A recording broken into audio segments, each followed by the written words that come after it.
Всем привет, дорогие друзья! Сегодня в работе портмоне, или даже можно в принципе сказать клатч, имеет два больших отделения под купюры, телефон. Легко можно разместить паспорт или другие аналогичные документы. Имеет два карманчика для карточек, а также средний большой карманчик на замке для монет и прочей мелочи. Для его изготовления использовал кожу Crazy Horse толщиной 1,4-1,6 мм. Идею такого дизайна нашел в интернете, как и большинство моих выкроек.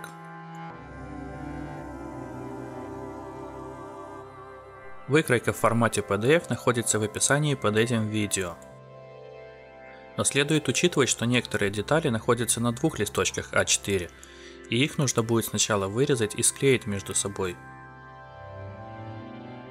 Линия, по которой они должны склеиваться, я нанес на двух листочках А4, поэтому выбираем один из листочков, обрезаем по этой линии и наклеиваем один листочек на другой. И при помощи линейки проверяю, сходятся ли указанные размеры. И если все так, тогда можно переходить к вырезанию данных деталей. Так как толщина кожи 1,4-1,6 мм, мне кажется, она будет плохо держать форму, как для такого кошелька, поэтому для лицевой детали я взял два кусочка кожи и буду склеивать их между собой. Но если бы использовал плотную кожу толщиной 1,8-2 мм, я думаю, хватило бы и одного кусочка. Но это не точно. Склеивать кожу буду при помощи клея Ecosar 4155 от Kenda Farben. Наношу его небольшим слоем на обе детали при помощи пластикового шпателя, который купил на местном Алибазаре. Ссылочки на него и на другие инструменты можно найти в описании под этим видео. Жду несколько минут, чтобы клей получше впитался, и склеиваю между собой данные две детали. Далее использую скотч для того, чтобы приклеить шаблон на кожу. Выкройка рассчитана под пробойники с шагом 5 мм и диаметром отверстия 1 мм. Это мои любимые пробойники. А какие тебе больше нравятся, напиши мне в комментариях. Ну и конечно же нужно не забыть про отверстие под кнопки. И когда это сделано, можно уже переходить к вырезанию деталей из кожи. Для того, чтобы было намного проще сделать декоративный вырез на карманчиках, следует использовать новое лезвие. Я не стараюсь его вырезать за один раз, сначала навожу контур и после чего окончательно вырезаю его. И после вырезания всех деталей делаю закругление на клапане с помощью шаблонов для этого, радиусом 20. Ну что ж, теперь можно считать, что половина работы сделана. В этом изделии буду использовать магнитные кнопки, и для того, чтобы их установить, делаю дополнительные прорези.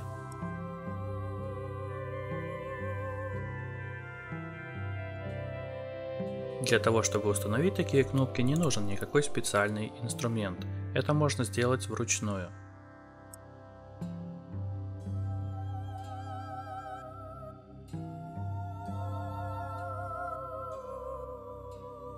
Сшивать изделие начинаю с логотипа.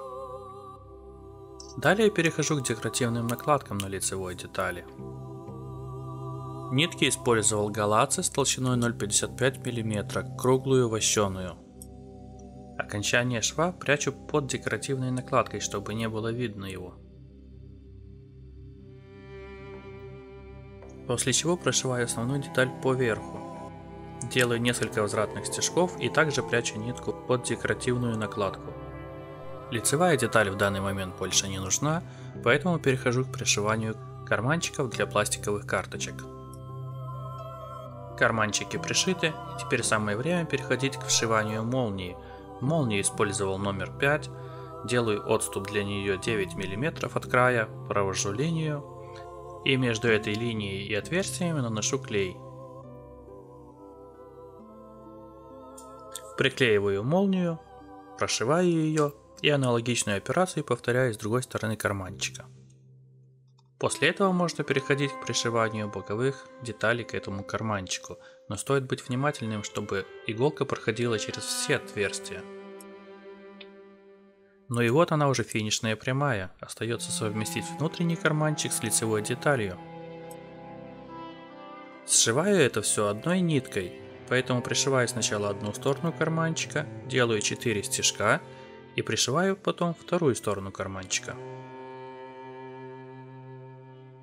Чтобы правильно вшить карманчик с другой стороны, замеряю, на каком расстоянии должен начинаться шов.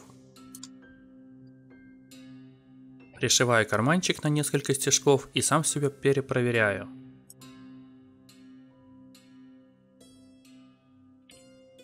С этой стороны также делаю 4 стежка и пришиваю другую сторону карманчика.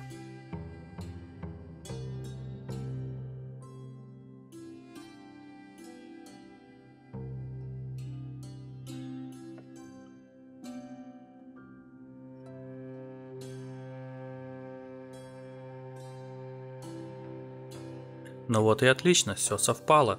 Делаю несколько возвратных стежков.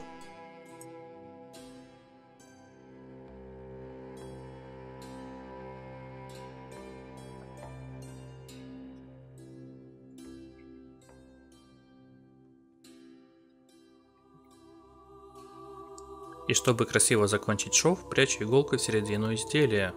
Делаю узелок и прижигаю его. Ну и на этом все.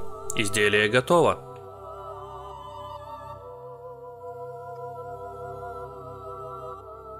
Ставь лайк, если видео понравилось, ставь дизлайк, если не понравилось, не забывай подписываться на канал.